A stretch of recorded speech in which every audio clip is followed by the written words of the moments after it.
Radio J. Réfoy, Serge et Nicolas Rafale. Radio J. Bienvenue à toutes et à tous dans Réfoy, le magazine de la santé de Radio J. Bonjour, docteur Serge Rafale. Bonjour, Nicolas. Je sais jamais s'il faut dire bonsoir ou bonjour parce que ça passe à des horaires différents. C'est ça l'astuce.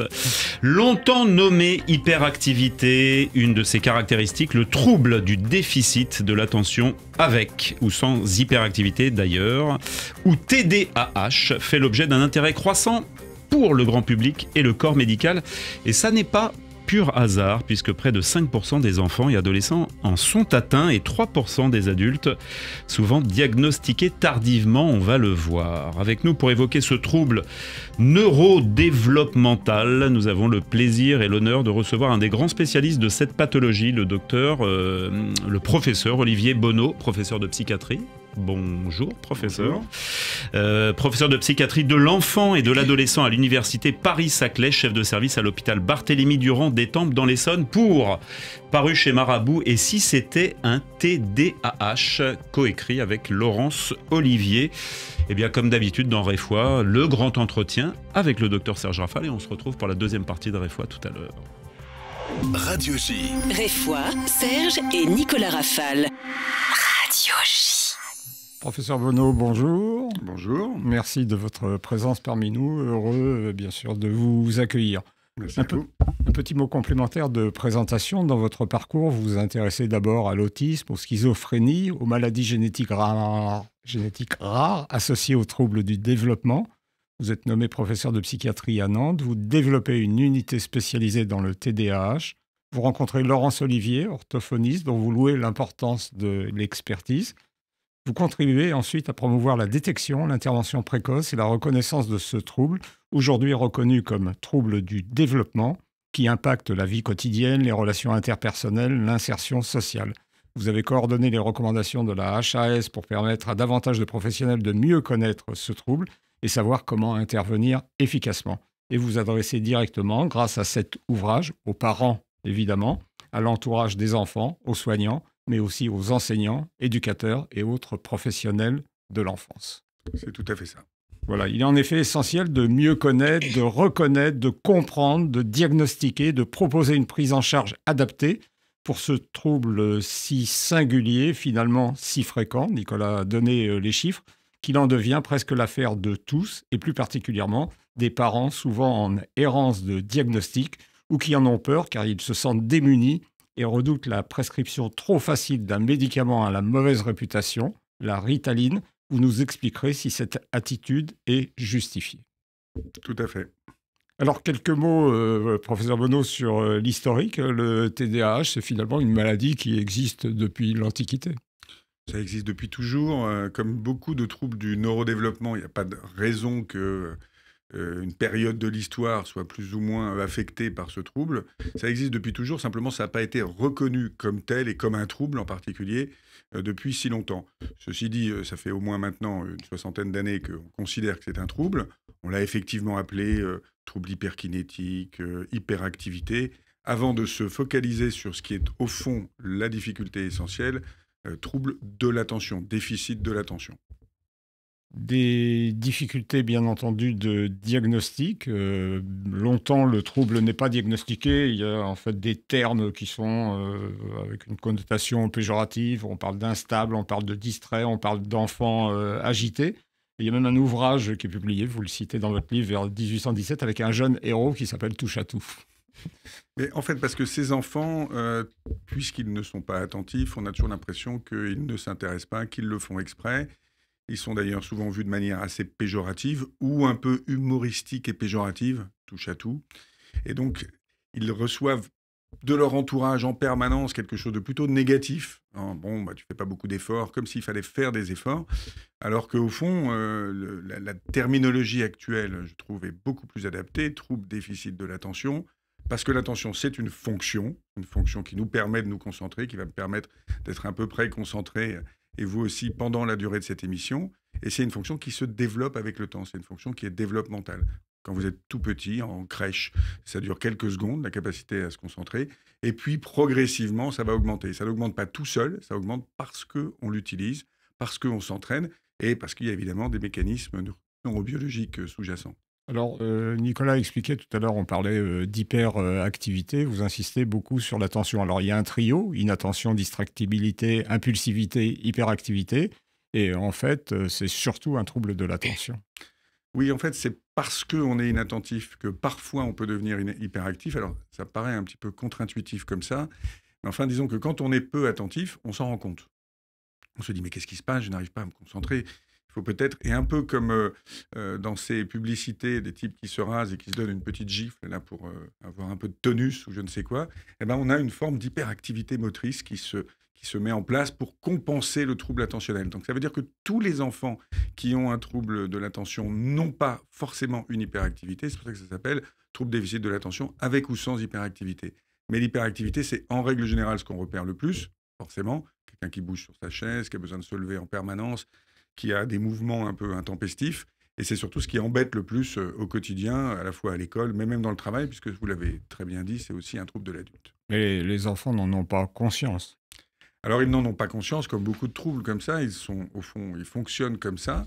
Ils ont eu plutôt des retours négatifs, disant bon bah tu te concentres pas, tu es dans la lune, fais donc des efforts. On n'en parle pas comme pour beaucoup de troubles psychiatriques, d'une certaine façon, hein. Personne ne parle tellement de la dépression de l'enfant. Un enfant qui est triste, bah, il ne sait pas que c'est une maladie. Un enfant qui a des hallucinations, vous évoquiez mon travail sur les schizophrénies, il ne sait pas non plus que c'est quelque chose de pathologique. Et un enfant qui n'arrive pas à se concentrer, il ne sait pas que c'est quelque chose qui est un trouble et qui peut éventuellement se soigner, en tout cas se prendre en charge. Pour quelle raison, professeur Bonneau, il faut s'inquiéter? Alors il faut s'inquiéter parce que même s'il arrive que les choses puissent s'améliorer, vous avez noté 5% des enfants, 3% des adultes, donc on peut imaginer quelque chose comme ça, comme un petit tiers de gens qui, au fond, s'amélioreraient. Vous dites finalement, dans chaque classe, il y a un gamin qui a ce trouble. Dans une entreprise, il y en a plusieurs. Enfin, Tout à fait, il y en a vraiment beaucoup. Et ça a un impact, en fait, sur la vie de tous les jours. Si, par exemple, on vous donne un exercice à faire, que vous lisez très rapidement et d'ailleurs de manière incomplète l'énoncé, bah forcément votre réponse elle va être décalée. Alors que si vous êtes capable de vous concentrer, de lire complètement l'énoncé, bah, votre réponse au moins elle va refléter ce que vous connaissez de la question. Et ça c'est vraiment un élément important parce que du coup la scolarité peut être altérée, les rapports avec les autres parce qu'on bouge, parce qu'on embête peuvent être altérés. Et c'est la même chose pour les adultes ou les capacités professionnelles, peut-être même le couple, hein. On dit que c'est des gens qui peuvent être épuisants quand c'est des adultes. Parfois, ils disent qu'ils sont fatigués d'eux-mêmes. Ça arrive, mais je pense que leur entourage aussi est fatigué. Et donc, ça a un impact. C'est l'impact, en fait, qu'on essaye de diminuer en commençant des prises en charge. parce que les conséquences d'un diagnostic qui ne serait pas porté suffisamment tôt sont graves. Alors, elles peuvent être très graves sur le plan de l'insertion. Et l'insertion, c'est quand même, on est un animal social. Donc, a priori, on a plutôt envie d'être bien inséré dans son école, dans son groupe d'amis, dans son travail quand on est un adulte. Elles sont graves sur le plan évolutif aussi, parce que parfois ça va jusqu'à ce qu'on appelle le trouble oppositionnel avec provocation, où tout est dans le mot en fait, hein. C'est les enfants qui peuvent être très opposants, très difficiles. Et puis il y a une évolution chez l'adolescent et chez l'adulte, un peu naturelle, et qui est un vrai risque, qui est celle des addictions, avec des consommations de produits addictifs plus importantes dans ces populations que dans la population générale. Les causes du TDAH sont connues. Assez mal. Comme pour beaucoup de troubles du neurodéveloppement, on ne sait pas exactement. Vous dites qu'il y a une participation génétique. La participation génétique est claire parce qu'on voit bien qu'il y a ce qu'on appelle une héritabilité, que si vous avez des parents qui eux-mêmes ont un TDAH, vous avez bien plus de chances d'avoir un TDAH vous-même. Et à l'inverse, vous dites aussi. Dans tous les sens, ça fonctionne en fait. Et donc du coup, il y a effectivement une participation génétique qui est nette et évidente, comme pour tous les troubles du neurodéveloppement. Et on a des mécanismes ensuite qui sont... qu'on a du mal, en fait, tous les patients, on va dire, n'ont pas tous probablement le même mécanisme en cause, ce qui explique qu'on ait des difficultés à vraiment s'arrêter sur une éthiopathogénie, c'est-à-dire une cause bien définie. Des anomalies cérébrales, l'imagerie est utile. L'imagerie est utile dans un cadre de recherche, pas vraiment pour faire un diagnostic, parce qu'au fond, quand on fait une imagerie, on peut trouver un certain nombre d'anomalies, mais aucune n'est spécifique. En gros, si on prend 100 individus qui ont un TDAH, on ne va pas retrouver les mêmes anomalies. Comment est posé le diagnostic, professeur Bonneau? Alors le diagnostic, comme tous les diagnostics psychiatriques, est un diagnostic clinique, uniquement clinique. Là, on n'est pas aidé ni par la biologie, ni par l'imagerie, uniquement par la clinique. Ouais, uniquement par la clinique. C'est ce qui fait, à mon avis, la beauté du métier de psychiatre d'enfants et d'adolescents et celle du métier de psychiatre, c'est qu'on est encore dans une médecine qui fait des diagnostics avec les éléments cliniques qui sont devant nous. Et c'est d'ailleurs un élément important parce qu'aujourd'hui, on voit fleurir énormément d'autodiagnostics. Faites donc votre test un peu vous-même. On peut s'auto-dépister. On peut éventuellement se dire, tiens, après avoir lu mon livre, d'une certaine façon, on pourrait dire, ah, bah, peut-être que je suis. Mais le diagnostic doit rester clinique parce que, il y a effectivement d'autres troubles qui peuvent avoir ce type d'aspect. Prenons les gens qui ont un trouble du sommeil, par exemple. Ils ne dorment pas bien la nuit, du coup, ils sont un peu attentifs et éventuellement hyperactifs dans la journée. Donc, ça peut tout à fait mimer. Et puis surtout, ces troubles peuvent être associés à d'autres troubles du neurodéveloppement ou d'autres troubles psychiatriques. Vous proposez, d'ailleurs dans votre livre, il y a une grille avec quelques caractéristiques. Le gamin, il coupe la parole, ne peut rester assis à table, passe d'une activité à l'autre, ne supporte pas l'ennui, très excité par certaines situations, des difficultés pour s'endormir, elle parle tout le temps, du mal à respecter les règles, souvent puni à l'école. Alors, si on a un peu tout ça, effectivement, ça vaut le coup d'aller consulter. Je me souviens, quand je faisais mes études de médecine, alors évidemment, en psychiatrie, on se retrouvait un peu partout, dans tous les chapitres. On se disait, tiens, c'est un peu moi, là. Ça, tiens, même ça, j'ai quand même un peu ça aussi. Et on avait un enseignant qui avait un peu d'humour, mais enfin, qui était assez subtil et qui nous avait dit, écoutez, ce qui n'est pas grave, c'est de se retrouver un peu partout. Ce qui serait vraiment un problème, c'est de se retrouver que dans un seul chapitre. Et donc, c'est un peu ça. On a un peu tous ces signes-là, mais en fin de compte, bon, quand on les a vraiment tous, c'est pour ça qu'on a fait aussi cette petite grille, mais qu'on peut trouver un peu partout, hein, à ce moment-là, ça vaut le coup d'aller consulter, de demander un avis, en fait, tout simplement. Alors, ce qui est important là, pour le diagnostic, c'est le triple entretien. Alors oui, c'est vrai que quand je l'ai écrit, en plus, je pensais que c'était quelque chose que tous mes collègues faisaient, puis je me suis aperçu qu'en fait, pas tellement, pas toujours en tout cas. Mais l'idée, c'est quand même d'avoir les parents avec l'enfant qui nous expliquent quelle est la problématique. C'est la première partie. Puis ensuite, d'avoir un temps seul avec l'enfant. Et on est souvent surpris de voir qu'il ne raconte pas forcément la même chose que ses parents, que lui, il n'a pas le même vécu, la même impression. Et puis ensuite, une fois qu'on a un peu les idées plus claires avec ces deux parties d'entretien, on peut avoir une troisième partie qui est au fond un peu comme la première, où on fait revenir les parents et on essaye de donner un peu quelques pistes. Et c'est important particulièrement dans le TDAH, où ce qui compte beaucoup, c'est le retentissement, et le retentissement vu aussi par d'autres. Voilà, vous parlez des autres intervenants auprès de l'enfant, que ce soit à l'école, que ce soit en pratique sportive, donc leur point de vue est important. Mais tout à fait. Alors on dit normalement, pendant les critères, qu'il faut que ce soit au moins dans deux endroits que ça se passe, à l'école et puis aussi ailleurs, parce que c'est des enfants dont l'attention, par exemple, d'un enfant peut tout à fait, même d'un enfant avec un TDAH très sévère, peut tout à fait être bien contrôlé devant un écran, par exemple. Alors on va dire, écoutez, pourtant quand il regarde la télé, il n'est pas du tout, il se déconcentre pas. Elle peut être également très bien contrôlée en face à face, avec une seule personne. Parce que vous avez quelque chose qui attire l'attention, et donc je vous regarde parce que vous êtes en face de moi. Mais par contre, comme il y a la distractibilité, c'est en classe que ça va apparaître, et en classe, les parents n'y sont pas, donc c'est bien de demander l'avis des enseignants.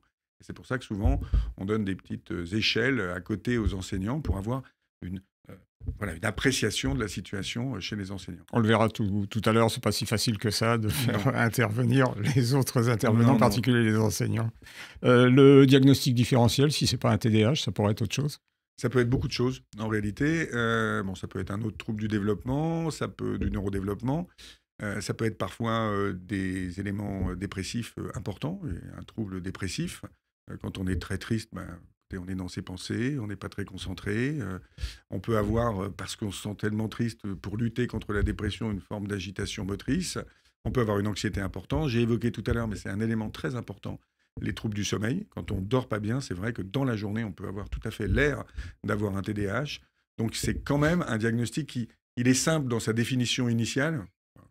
Inattentif, impulsif, distractible, et plus ou moins hyperactif. C'est assez facile à trouver. Mais là où il est plus subtil, c'est justement dans le fait qu'il va dans un espèce de continuum en fait, d'autres troubles et qu'il faut soit éliminer, soit associer.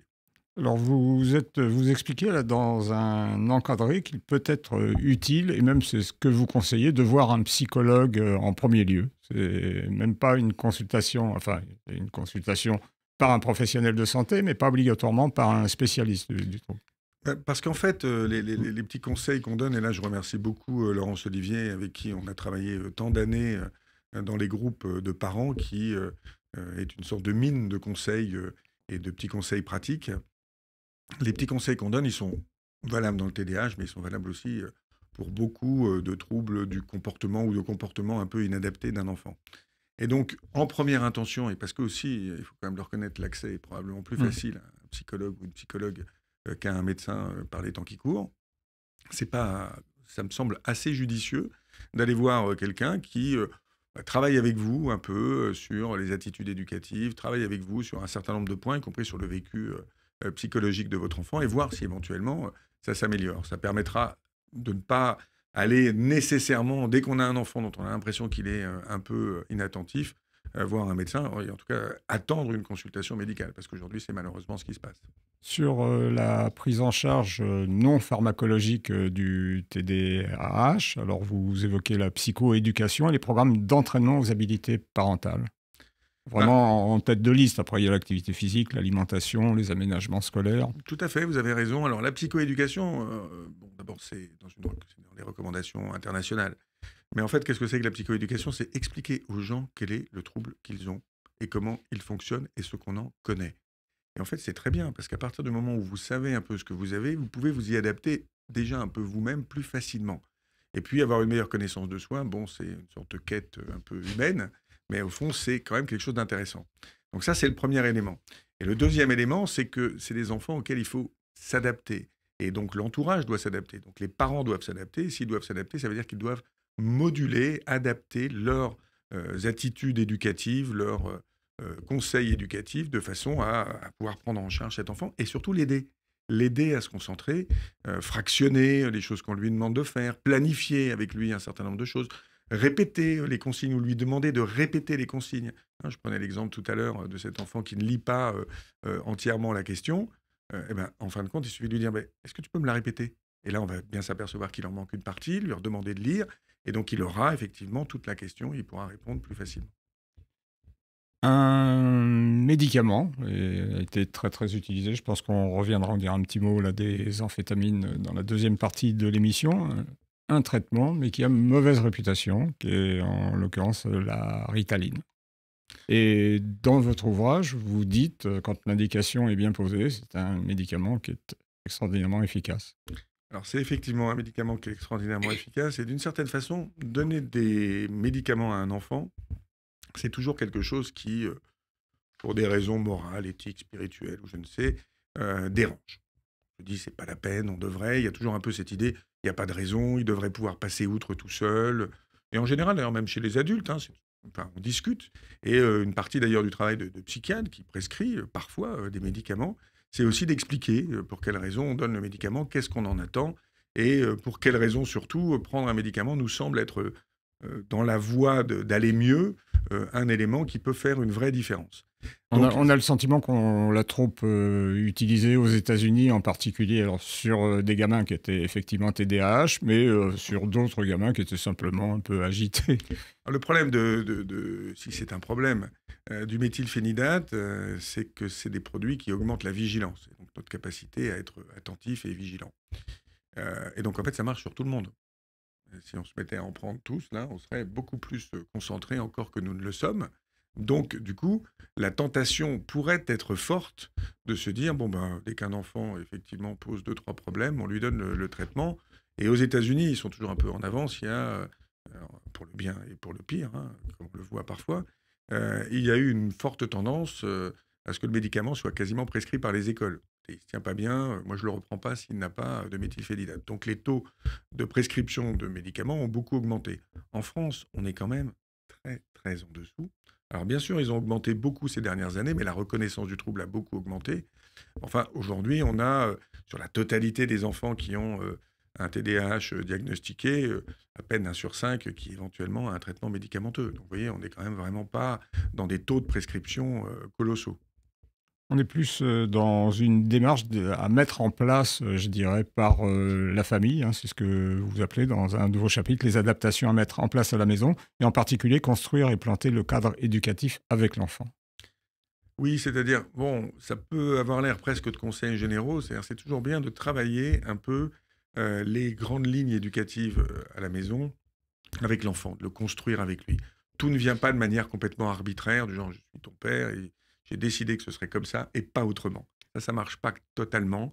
À un moment donné, et puis la société aussi a évolué, hein, c'est bien de pouvoir en discuter. Et donc mettre en place un plan éducatif en expliquant à l'enfant qu'on a repéré les difficultés qu'il avait et qu'on allait donc s'y adapter, mais tenir un cadre, c'est quelque chose qui est à la fois très rassurant pour l'enfant et en fait très efficace. Et c'est vraiment tout le travail que on a fait un temps. Alors au début, je faisais un peu avec elle, puis après de moins en moins, j'avais trop de choses à faire.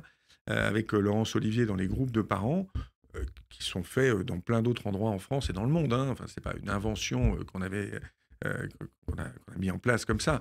Mais dans ces groupes de parents, vraiment, ça fonctionne très très bien. Les gens sont très contents de pouvoir discuter de ça. Et l'avantage du groupe, c'est que vous voyez, il y a des gens qui ont trouvé des trucs que vous n'auriez pas trouvés, qui sont plus avancés ou moins que vous. Vous pouvez vous comparer un peu.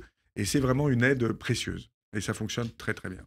Qu'est-ce qui vous paraît le plus important, professeur Bonneau? C'est cette démarche auprès des parents, cette démarche intrafamiliale, en fait? Oui, toujours. C'est vraiment, en tout cas, c'est vraiment le point le plus important parce que c'est celui que tout le monde doit avoir. C'est-à-dire que tous les individus et les enfants avec TDAH doivent pouvoir bénéficier, enfin, en tout cas leurs parents, bénéficier de ce type de groupe. Puis après, on voit, ça s'améliore pas, ou les symptômes sont sévères. C'est pas forcément, si ça s'améliore pas, on passe au traitement. Vous voyez, il n'y a pas forcément une graduation comme ça. Mais en tout cas, tout le monde doit avoir ce genre de groupe. Donc pour moi, c'est le plus important. Vous dites, pas besoin d'attendre un diagnostic officiel, c'est mettre en place immédiatement, car l'enfant, évidemment, ne fait pas exprès, et les réponses des parents, en réalité, ont un effet d'autorégulation. Ce qui fait que la Ritaline, quand elle est prescrite, finalement, elle n'est pas prescrite toujours à vie. Mais tout à fait. Alors, c'est vrai que c'est important de mettre en place ça très vite parce qu'un enfant qui a un TDAH, le malheur de sa vie, si on peut dire, c'est que sans arrêt, son comportement est réprimandé. Il n'y peut rien et sans arrêt, on réprimande son comportement. Donc il finit par se dire que c'est de sa faute. Ce que vous appelez la double peine. C'est la double peine. Effectivement, il a déjà des difficultés. En plus de ça, il pense que c'est de sa faute. Il a forcément une baisse de l'estime de soi, je crois qu'on va en parler. Et puis il peut avoir même à un moment donné, se sentir triste et avoir une réelle dépression associée. C'est quand même 50% des enfants qui ont un TDAH qui ont une dépression associée.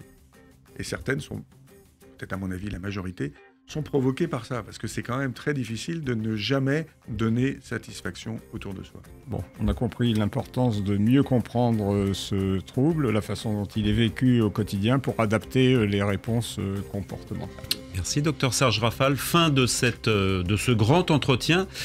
J'espère chez vous que...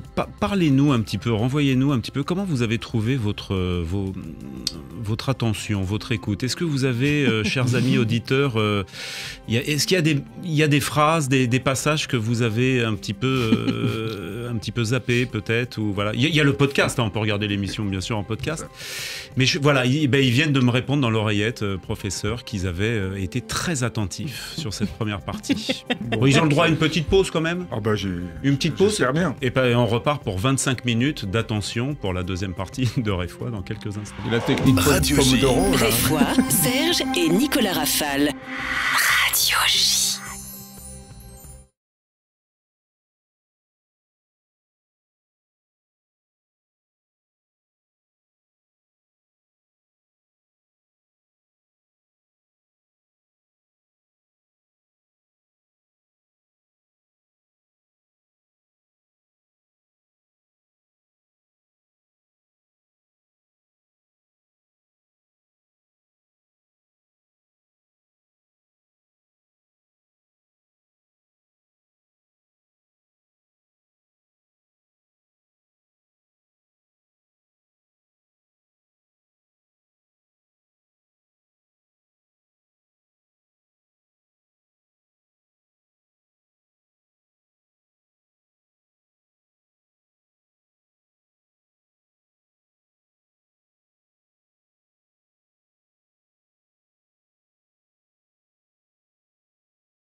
Radio J. Réfoy, Serge et Nicolas Rafal. Radio J. C'est bien, vous avez été très attentifs pendant cette petite pause également. On est de retour pour cette deuxième partie de Réfoy, le MAG. Et si c'était un TDAH? Le professeur Olivier Bonneau est avec nous aujourd'hui. Bonjour pour les auditeurs qui nous rejoignent lors de cette deuxième partie pour ce livre coécrit avec Laurence Olivier, pas l'acteur. Hein. Non. To be hyperactif or not to be, that is maybe the question. Mais là, c'est Laurence Olivier, l'auteur, l'autrice. Déficit de l'attention, hyperactivité, impulsivité. On continue d'en parler dans cette deuxième partie. Les signes qui doivent alerter, alors de raccrocher pour les gens qui nous rejoignent pour cette deuxième partie. C'est quoi? On reconnaît un TDAH comment? C'est vraiment les enfants qui ont du mal à se concentrer. Du mal à se concentrer, ça se voit vraiment assez facilement. C'est un enfant qui ne suit pas son idée, ne reste pas sur ce qu'il est en train de faire. Un autre signe qui est quand même important, c'est la distractibilité. C'est-à-dire vous êtes en train de faire quelque chose, vous êtes a priori relativement concentré, et puis le moindre bruit, une voiture qui passe, alors là on est dans un studio, il n'y a pas vraiment aucun bruit extérieur, mais même le moindre stimuli sonore, visuel ou quoi que ce soit, va vous couper un peu comme ça. Alors c'est très embêtant au quotidien, parce qu'effectivement vous ratez des informations.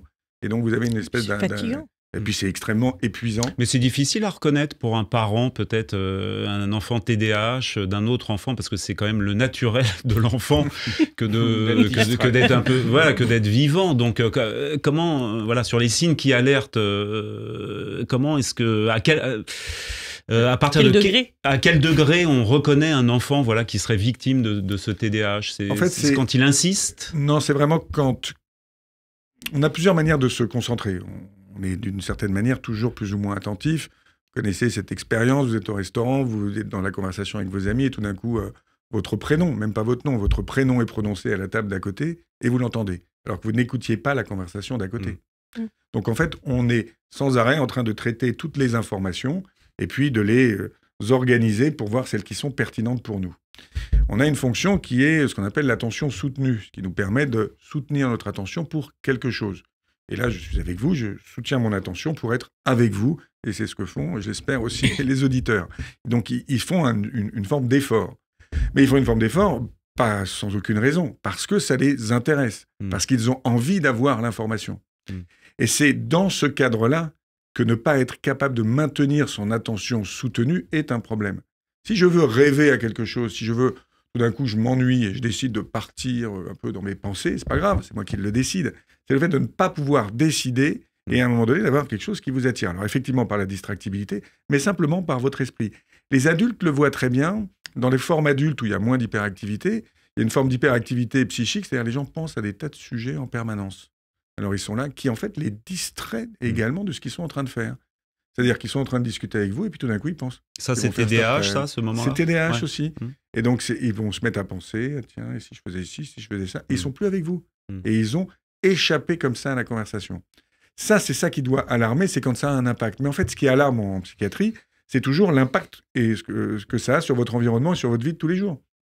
Si vous vivez très bien, vous êtes un excellent élève, un bon camarade, qu'en famille ça se passe très bien, et que vous avez des difficultés attentionnelles et que vous avez trouvé vous-même, au fond, un moyen de vous adapter, mais il n'y a pas besoin de nous. Enfin, je veux dire, ça se fait tout seul. Si par contre, effectivement, c'est difficile, que vous en souffrez, vous dites, je ne comprends pas, j'ai énormément travaillé, mais j'écoute, je n'arrive pas, j'ai beau me mettre loin de la fenêtre, dans un coin où je suis vraiment devant l'enseignant, je n'arrive pas à me concentrer. Les enfants le racontent assez bien. Et à ce moment-là, c'est là que ça devient un problème et qu'il faut venir nous voir. Du moment qu'il ne fait pas commandant de bord, l'enfant, plus tard, c'est un peu embêtant quand on doit piloter un avion ou j'imagine être chirurgien, ou voilà, avec un TDAH. Ça, c'est... Est-ce qu'il y a des gens qui le... Peut-être. Ouais, est-ce qu'il y a des gens qui qui vont vivre toute une vie avec un trouble de l'attention et qui s'en porteront pas plus mal, pas si mal, mais bien entendu. Ça. Alors en fait, c'est un peu comme on a tous des particularités et on peut quand même considérer que le TDAH est une particularité développementale, c'est un trait de votre fonctionnement. La plupart des gens probablement vont avoir besoin d'une certaine aide. Et puis, un grand nombre aussi de gens vont pouvoir s'en sortir eux-mêmes, vont soit trouver tout seuls les petits conseils qu'on suggère, les inventer un peu eux-mêmes, trouver quelque chose, trouver une façon de faire, s'appuyer aussi sur d'autres ressources. J'étais l'autre jour dans une émission, il y avait un type qui avait des difficultés à se concentrer et qui, lui, avait une excellente mémoire visuelle. Alors, il s'appuyait sur sa mémoire visuelle en faisant des petits dessins sur tout un tas de cours. Il avait fait médecine pour arriver à se concentrer sur ses cours. Au fond, il avait trouvé tout seul une ressource en lui pour pouvoir compenser quelque chose qui était, au fond, déficitaire chez lui. Et c'est comme ça. Et donc, plein de gens peuvent s'adapter seuls. Ceux qui ont du mal à s'adapter seuls, c'est ceux qui ont besoin qu'on les aide. Mais en fait, c'est comme beaucoup de handicaps, parce que ça rentre dans la catégorie du handicap, il y a quand même pas mal de possibilités de les compenser. Et c'est vrai que quand on suit un certain nombre de conseils, quand on a des thérapies, notamment des thérapies comportementales et cognitives, quand on utilise des stratégies pour arriver à mieux se concentrer ou à moins se déconcentrer, il y a des gens qui travaillent avec un casque, en écoutant de la musique, par exemple, parce que ça les aide. Il y a des gens qui auront besoin de faire une pause et d'aller courir 10 minutes toutes les heures pour rester un peu près. Ça, on peut le tester, c'est au moyen de tests. Je sais qu'il y a un test qui s'appelle le test de Stroop. C'est une manière de jauger un petit peu son rapport à l'activité, au bouillonnement.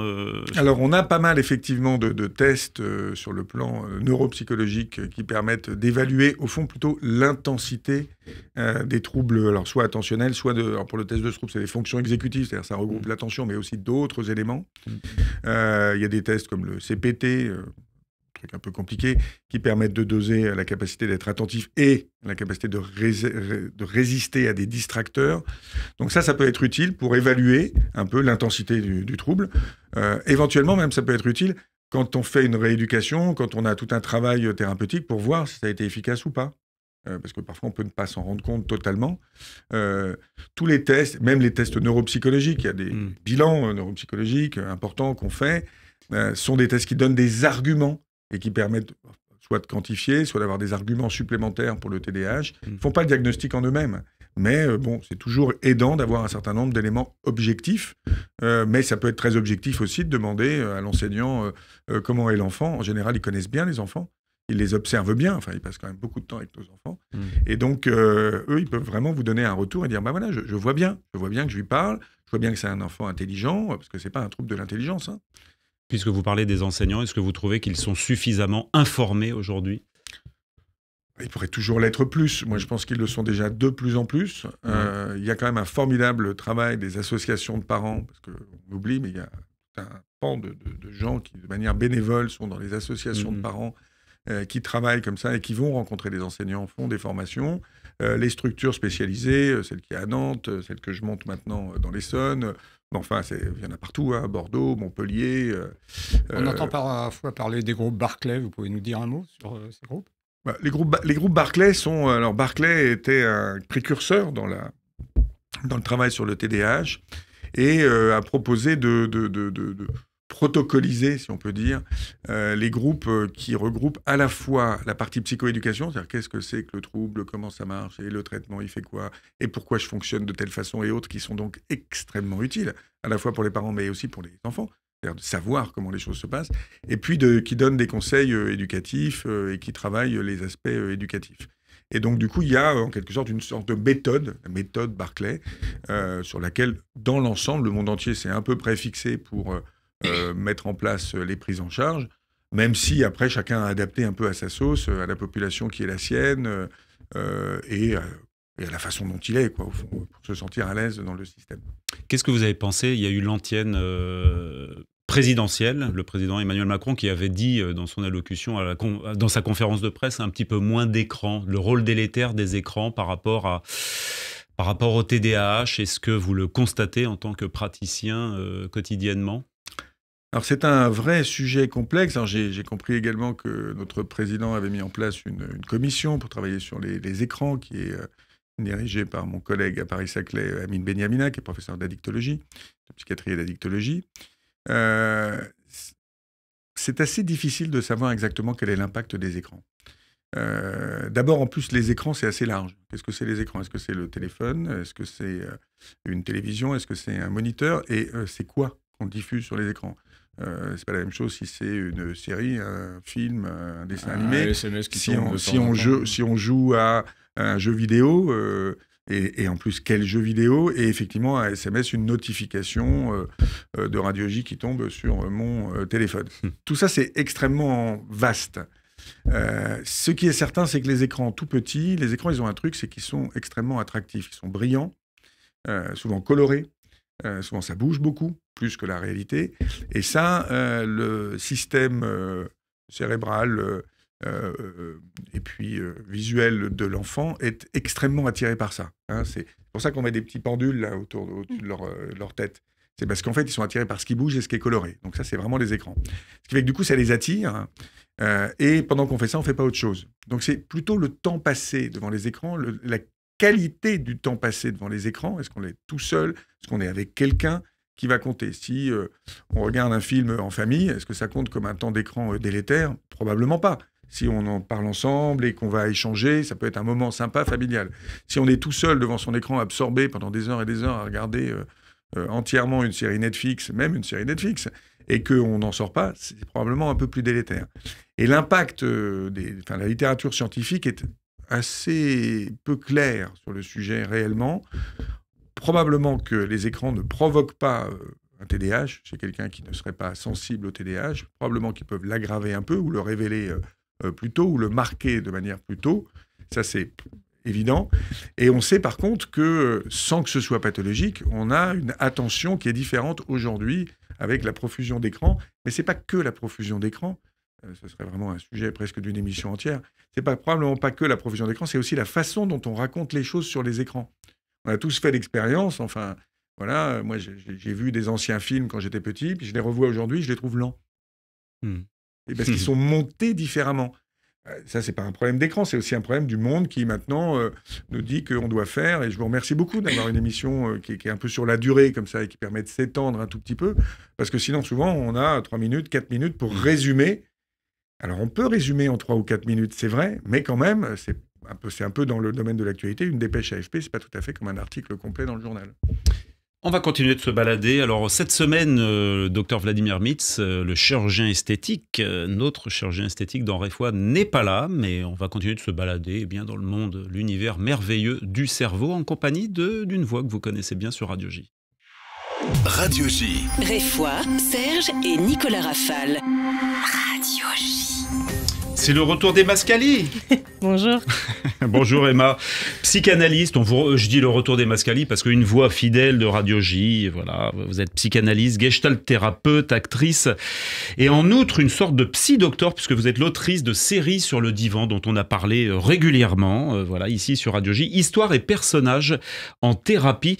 Vous allez convoquer dans quelques minutes l'estime de soi puisque c'est inutile de gronder un enfant qui se sent après en déficit d'estime de lui ou de soi. Je ne sais pas si c'est inutile. Voilà, vous allez nous en parler dans quelques instants, mais comme c'était il y a 2 jours les Oscars, j'aimerais avoir votre...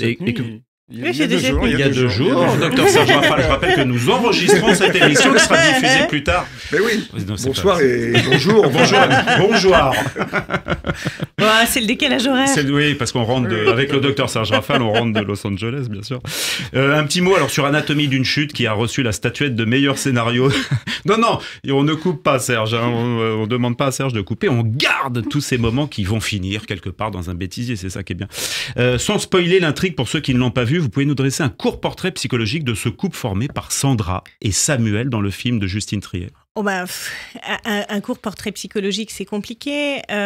Disons que ce sont 2 personnages qui sont dans une problématique affective, qui parlent de la déliquescence un petit peu des sentiments.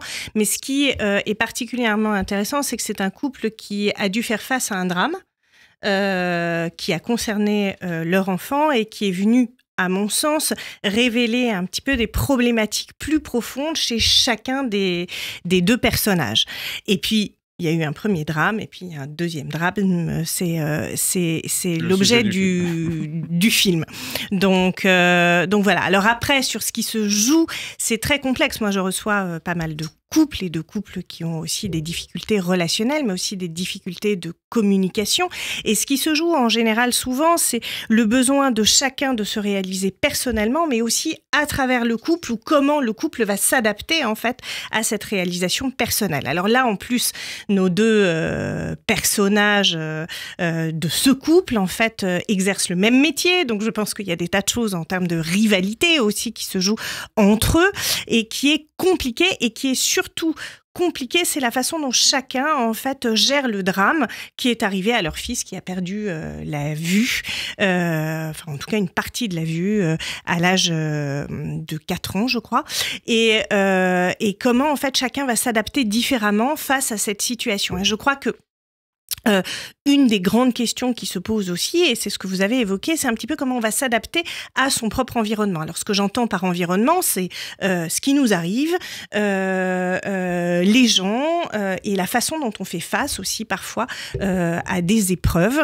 Et ces deux membres du couple parental vont pas agir de la même manière.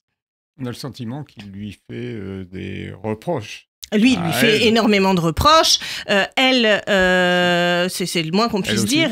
Et elle aussi lui fait des reproches. Enfin, elle est dans une posture de « c'est arrivé, on fait avec et puis on avance », mais aussi dans une posture peut-être un peu égoïste. Mais en fait, ils sont tous les deux très égocentrés, en fait. Et c'est un petit peu tout le travail, enfin, moi, que je fais quand j'accompagne des couples, c'est d'essayer de remettre un peu la balle au centre et d'essayer de travailler aussi beaucoup l'empathie, d'essayer de comprendre comment l'autre fonctionne.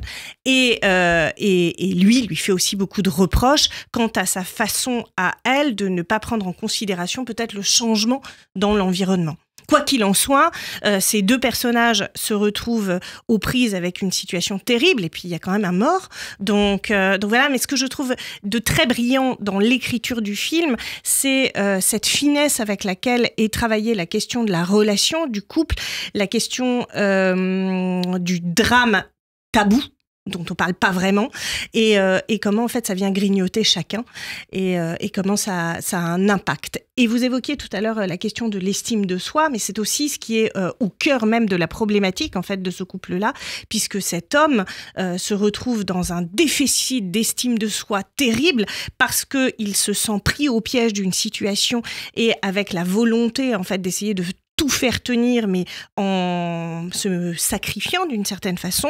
Et elle lui reproche ce sacrifice en lui disant « tu devrais pas te sacrifier et tu le fais exprès ». Mais c'est très compliqué parce qu'en fait, on fonctionne pas tout seul. Et je pense que c'est un peu ce qui peut faire écho avec ce que vous avez dit sur le TDAH, c'est-à-dire qu'en fait, les problématiques qu'on peut avoir, qu'elles soient pathologiques ou pas, les uns ou les autres psychologiques, sont vraiment problématiques parce qu'on vit pas tout seul. Parce qu'on vit avec d'autres, et comment on travaille là-dessus, et comment on travaille sur la question de la relation. Votre sentiment, professeur Bonneau, par rapport au personnage de Sandra, c'est une TDAH ou simplement sont dans des difficultés de couple, comme elle l'a expliqué, Emma? Non, je pense pas qu'elle ait un TDAH.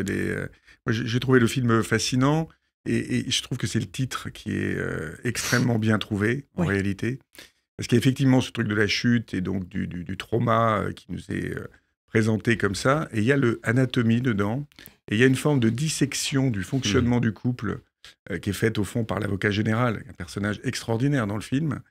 Et où on voit très bien que, mis en lumière, un certain nombre de fonctionnements du couple paraissent, on va dire, inadaptés ou autres, alors qu'en fait, c'est exactement ce qui se passe dans la vie de tout le monde. C'est-à-dire que si on va regarder et fouiller dans la vie intime de chacun, on va s'apercevoir que les fonctionnements ne sont pas comme ils devraient ou que chacun fait des petits arrangements.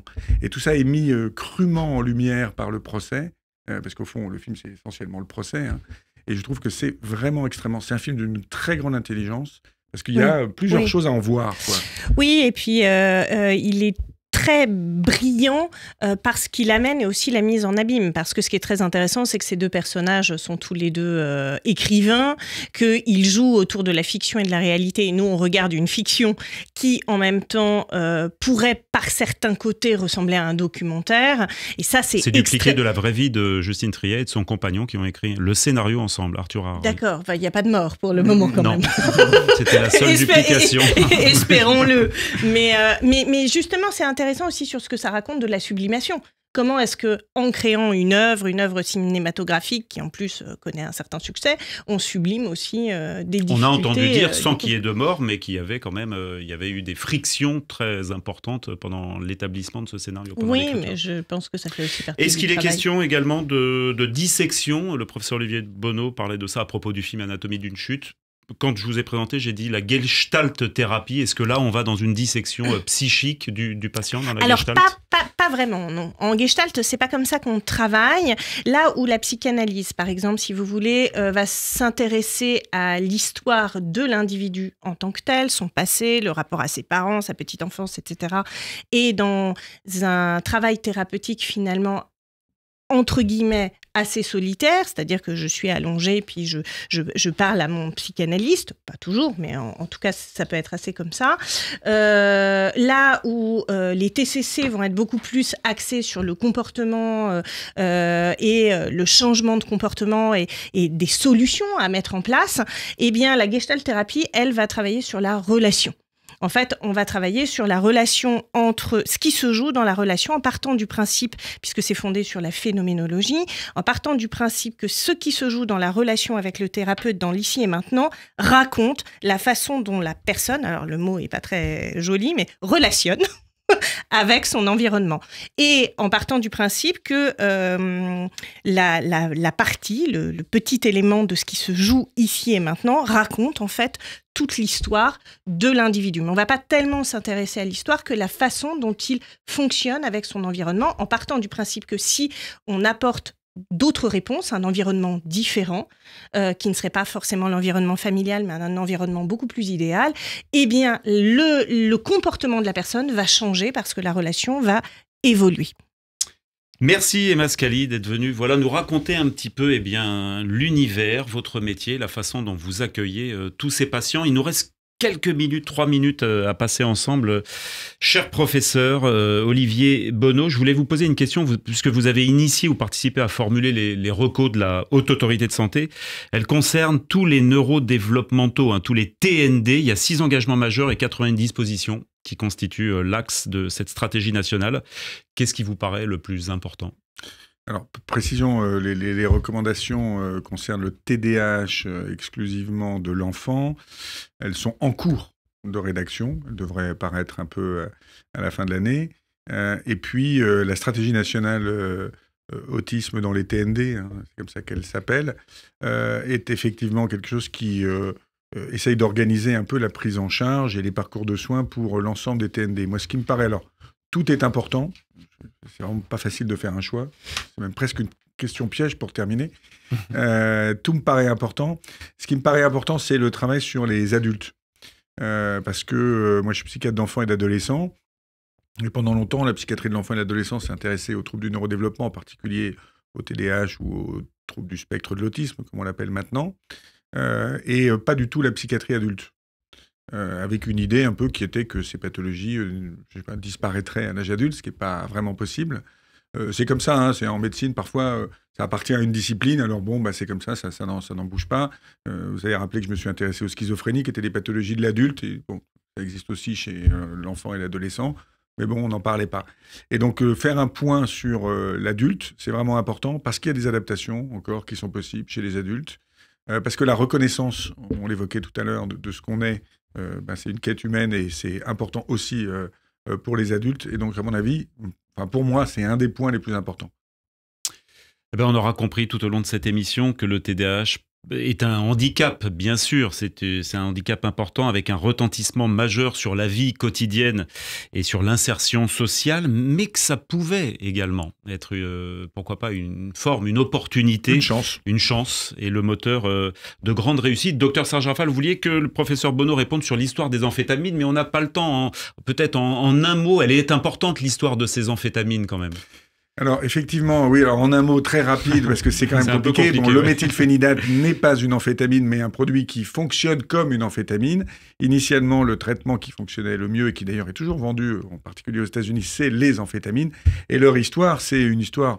Alors, il y a plusieurs choses, mais en tout cas, ils ont été beaucoup utilisés pendant la guerre, en particulier, pour permettre aux gens... Je vous ai dit que ça marchait pour tout le monde, et pour permettre aux soldats, en particulier les soldats allemands, il faut le reconnaître, dont on dit... que l'extrême performance était due au fait qu'ils étaient bourrés d'amphétamine. 1887, la première synthèse, et puis après, il y a eu effectivement, la Première Guerre mondiale, ils ont été Deuxième Guerre mondiale, la réutilisés. pilule de Göring. Ils ont été utilisés à un moment donné comme bronchodilatateurs, enfin dans les bronchites avant, puis retrouvés. Il y a un phénomène en psychiatrie qu'on appelle la sérendipité, pas que en psychiatrie, mais enfin disons en pharmacologie. Se saisir d'une occasion. Se saisir d'une occasion. Il y a beaucoup de produits comme ça qui sont maintenant détournés de leur usage initial et qui, au fond, peuvent être très utiles. Eh bien, nous avons saisi l'occasion de vous avoir aujourd'hui pour passer un agréable moment avec vous. Et si c'était un TDAH, professeur Olivier Bonnot avec Laurence Olivier, déficit de l'attention, impulsivité, les outils pour faciliter le quotidien, paru chez Marabout. Il y a souvent une personne qui travaille chez Marabout et qui est dans le studio régulièrement. Voilà, elle est avec nous également aujourd'hui. On la salue, Laura. Merci Emma Scali d'être venue. Merci à vous. Nous voilà. On ne peut pas remplacer le docteur Vladimir Mitz. Mais... Non, mais je ne cherche à remplacer personne. Voilà, donc vous êtes venu pour jouer votre...